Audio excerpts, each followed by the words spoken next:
السلام عليكم ومرحبا بكم مره اخرى في حلقه جديده من وصفات مطبخ مونيا. حلقتنا اليوم ان شاء الله غنوجد فيها حلوه ولا غريبه ديال الكوكو السميده بطريقه جد سهله وبسيطه. فقط تبعوا معايا المقادير وطريقه التحضير. غنحتاج على بركه الله لهذه الحلوه. عندي هنا 250 غرام ديال الكوك اولا جوز الهند، من الاحسن يكون من النوع الجيد، هذا النوع اللي كيكون رقيق ما يكونش غليظ. غنحتاج معاه كذلك 200 غرام ديال السميده الرقيقه، يمكن اقل او اكثر على حسب الخليط. غنحتاج كذلك كاس ديال السكر سنيده ما يعادل 150 غرام، كاس عنبه زيت المائده ما يعادل 150 مليلتر، 3 ديال البيضات، عندي قشور ديال الحامضه سيترون، ساشي ديال خميره الحلويات من وزن 7 غرام، رشه من الملح، ملعقه كبيره ديال لا كونفيتور ديال الحلوى هاد الجاري، هذه فقط اختياريه يمكن لكم تستغنوا عليه. نبداو على بركه الله في طريقه التحضير. اول حاجه نوضعوا 3 البيضات، غنزيد عليهم رشه من الملح، قشور ديال الحامض، كاس ديال السكر سنيده. غادي نخلط المكونات.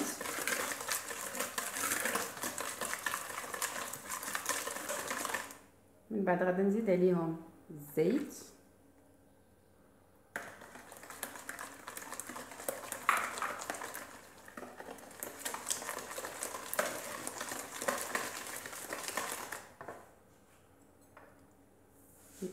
معلقه ديال المربى، يمكن لينا نضيفوا كذلك النكهه ديال البرتقال او الحامض.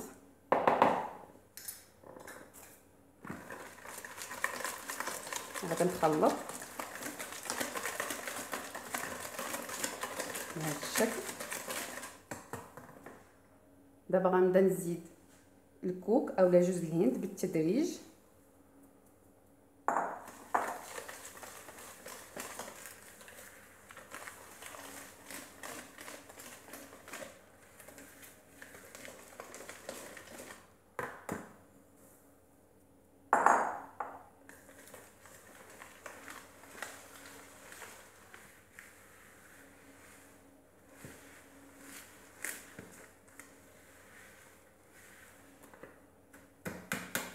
غنستعمل اليد ديالي باش نعرف القياس اللي غادي يخصني.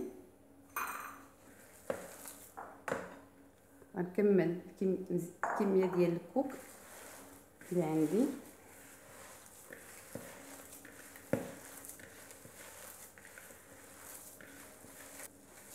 بهذا الشكل. دابا غنبدا نضيف السميده الرقيقه بالتدريج، نزيد معاها الخميره،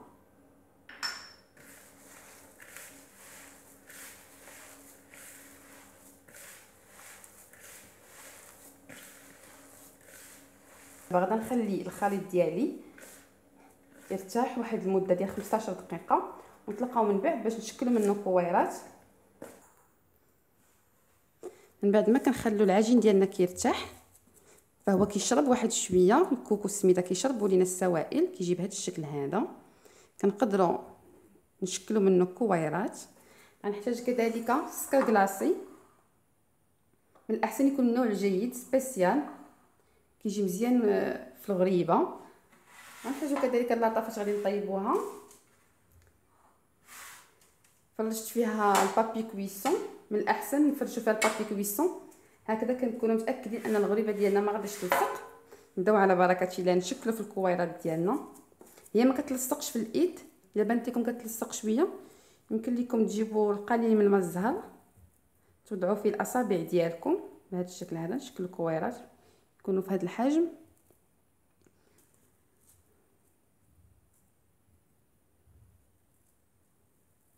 كذا.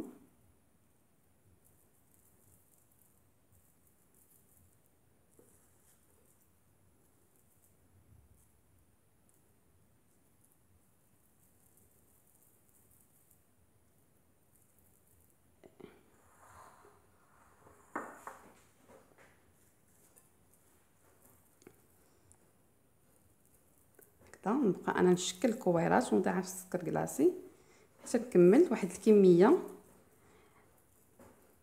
عاد كنغطيهم بالسكر باش ما كنبقاش هكا كل مره كنعمر يدي هكا.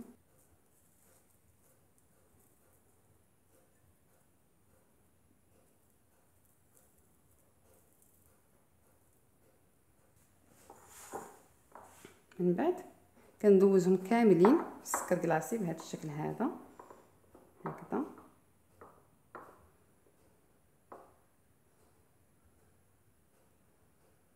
بهذا الشكل نزيدو من الفوق شويه ديال السكر على الوجه ديالها، نثبتوه شويه بهذه الطريقه هذه. ما نضغطوش بزاف، فقط قليل باش كنثبتوا هذا السكر من الفوق. غنوضعها في اللاطه ولا صفيحه الفرن بنفس الطريقه هكذا باش كنثبت عليها السكر كلاصي هنا. وغنوضع القليل من الفوق الوجه ديالها، فقط كنثبتو بضغطه خفيفه جدا هكذا.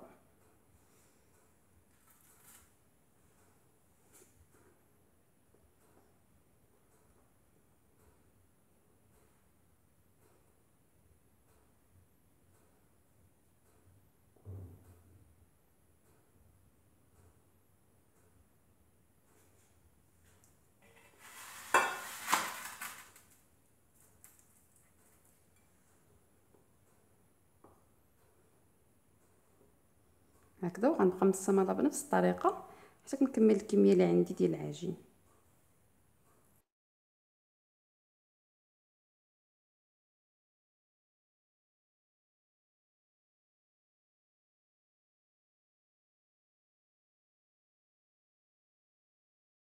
بعد ما كملت من تشكيل الغريبه ديالي، دابا غادا ندخلها للفران يكون سخون من قبل. غادا نشعل عليه غير من الفوق حتى كتشقق ليا الغريبه، عاد باش كنطفي الفوق وكنشعل لتحت حتى كتحمر شويه من التحت. هو في الصراحه على حسب الفرن، كل سيده والفرن ديالها، كاين اللي عندها العكس.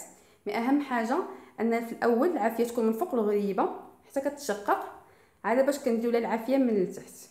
السر في نجاح هاد الغريبه ثاني حاجه بعد النوعيه ديال الكوك هو طريقه الطهي. يمكن السيدات انهم يجربوا بحبه وحده يديروها في الفران ويشوفوا المكان اللي غادي تشقق ليهم فيه، هما اللي يوضعوا فيه الغريبه ديالهم. دابا انا غادي ندخل الغريبه ديالي للفران طيب، ونتلاقاو من بعد باش نشوفوها في الشكل النهائي ديالها كيفاش كتكون. لاحظوا معايا، فانا هنا شاعله عليها فقط من الفوق، يعني العافيه من الفوق من الحلوه كيف ما كتشوفوا معايا، فهي تشقات الشكل ديالها كيجي زوين بزاف. هنا انا غادا نطفي الفوق وغادا نشعل عليها من التحت حتى كتحمر شويه من التحت وكتجمع راسها. ديك الساعه كنطفي عليها، ما كنخليوهاش طيب بزاف باش ما تقصحش لينا في الفران. هذا هو الشكل النهائي ديال الغريبه اللي وجدنا اليوم. كيف ما كتشوفوا معايا باش الشكل ديالها كيجي رائع، المذاق كيجي لذيذ، فهي كتجي مشقه. هذا هو الشكل المرغوب فيه، هو هذا. فهي كتكون معلكه اللي شفتوا معايا هكا، الداخل ديالها كيكون معلك، ما كتجيش ناشفه. كنتمنى هذه الوصفه ديال هذه الغريبه تكون عجباتكم، والا عجباتكم كيف ديما بارطاجيوها مع الاصدقاء ديالكم. ما تنساوش جيم لا فيديو والاشتراك بالقناه باش توصلوا بالجديد بصحه وراحه.